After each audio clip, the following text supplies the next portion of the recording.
भाई वर्सेस भाई। सवाल नंबर 1, फायर राउंड का पहला सवाल तहसीन पूनावाला जी आपसे। राहुल की गारंटी वाले खटाखट मॉडल में सैलरी देने के पैसे नहीं, कैसा वादा है ये?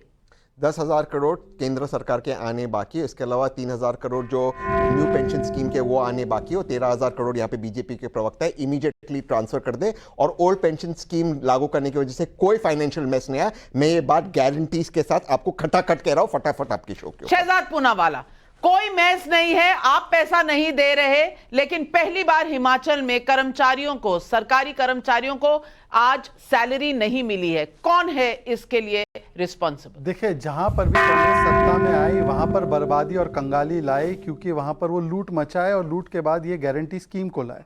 मुझे बताइए कि केवल हिमाचल की थोड़ी बात है, कर्नाटका में भी तो 50-60 हज़ार करोड़ के गारंटी स्कीम की बात की, वहां पर वादा पूरा नहीं कर पा रहे। हिमाचल में भी, कर्नाटक में भी वादा तोड़कर अब वहां पर भाव और दाम बढ़ा रहे हैं आम जनमानस के लिए, और सैलरी भी टाइम पर नहीं दे पा रहे। मैं बोल रहा हूं कि सैलरी कितनी है?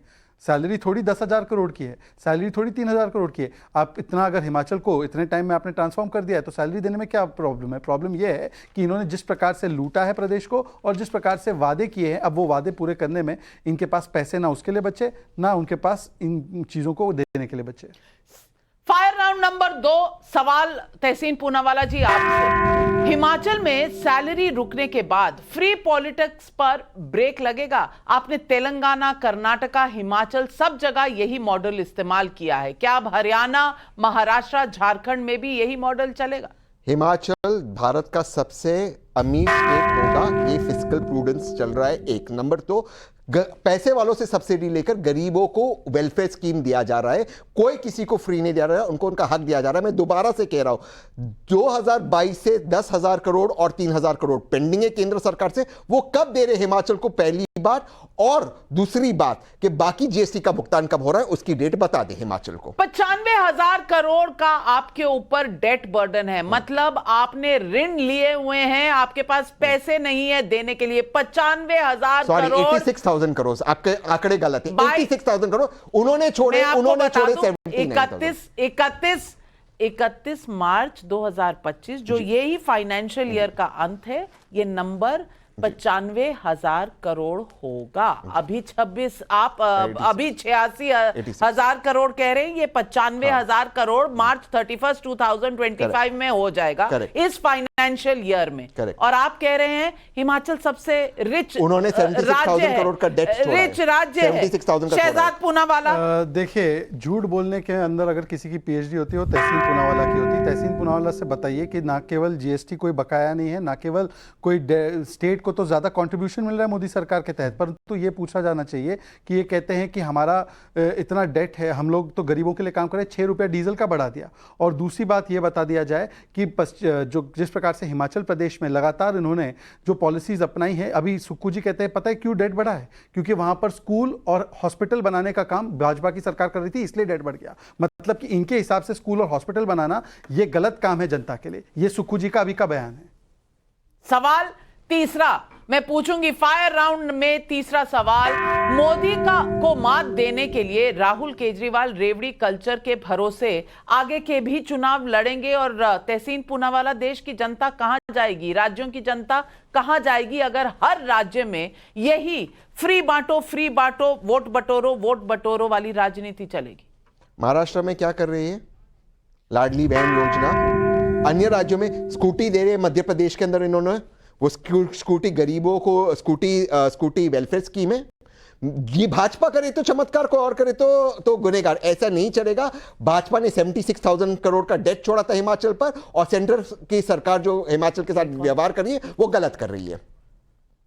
जवाब दीजिए। लाडली बहन, लाडला भाई, ये तमाम स्कीम जो आप भी चला रहे हैं कई राज्यों में, तो ये भी तो वही है, फ्रीबी कल्चर। देखिए, मुझे लगता है कि कांग्रेस पार्टी को यह बताना चाहिए कि क्या वो मोदी के भरोसे बैठे थे अपनी स्कीम को लागू करने के? मतलब केंद्र सरकार पैसा देगा तब उनकी स्कीम लागू होगी, और अगर उनको ऐसा लग रहा था कि कोई पैसा नहीं दिया गया है तो अभी तक वो चुप बैठे थे, सैलरी देने तक वो चुप बैठे थे।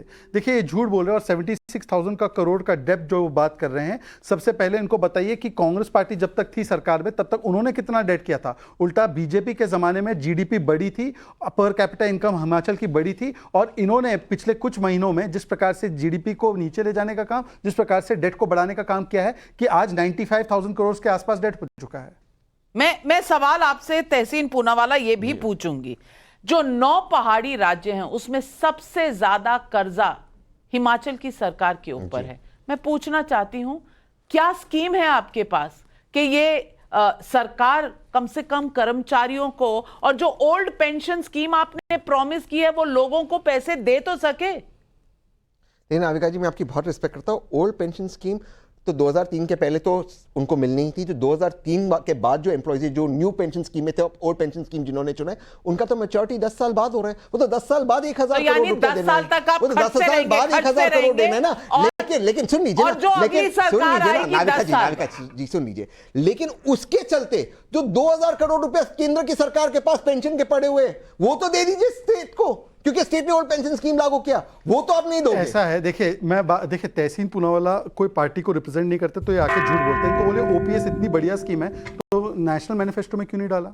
कर्नाटका में ओपीएस का है, तेलंगाना में ओपीएस का है। तहसीन पूनावाला ने इस पूरी डिबेट में एक के बाद एक झूठ बोला है। आप जाकर चेक कीजिए, हमने कोई 76,000 करोड़ का डेट नहीं छोड़ा था। आप जाकर चेक कीजिए कि कोई पैसा सेंटर का बकाया नहीं है। इनफैक्ट सेंटर ने ज्यादा कंट्रीब्यूशन किया है, पर तहसीन पूनावाला क्योंकि कोई पार्टी से नहीं आते, वो एक विशेषज्ञ के रूप में आते, वो झूठ बोलकर निकल जाते हैं। ये मैं नहीं कर सकता क्योंकि मैं भाजपा का ऑफिशियल प्रवक्ता हूं। एक लाइन। फायर राउंड नंबर 4, सवाल यह है कि मोदी विकसित भारत की बात कर रहे हैं 2047 तक। क्या यह खटाखट मॉडल देश को पीछे ले जा रहा है? आज बहुत ही रिस्पॉन्सिबिलिटी से इसका जवाब।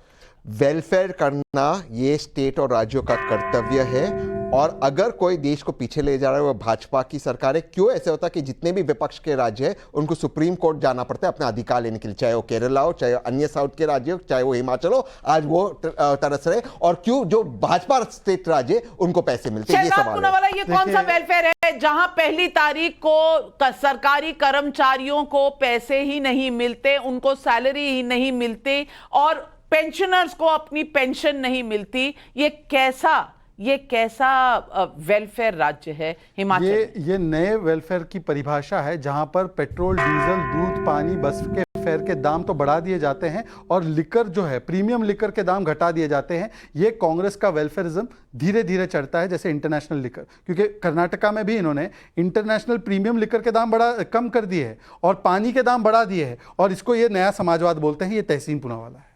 और जनता को एहसान फरामोश बोला है नेताओं ने कर्नाटका में। यही सवाल है आज अगर खर्चोगे तो कल क्या खाओगे? और क्या खटाखट मॉडल में आज हिमाचल की जो दशा है कल तेलंगाना और कर्नाटक की होगी? ये सवाल सोचने वाला है। वोट दीजिए तो सोचिए कि आज के लिए जीना है या कल अपने बच्चों के लिए भी कुछ छोड़ना।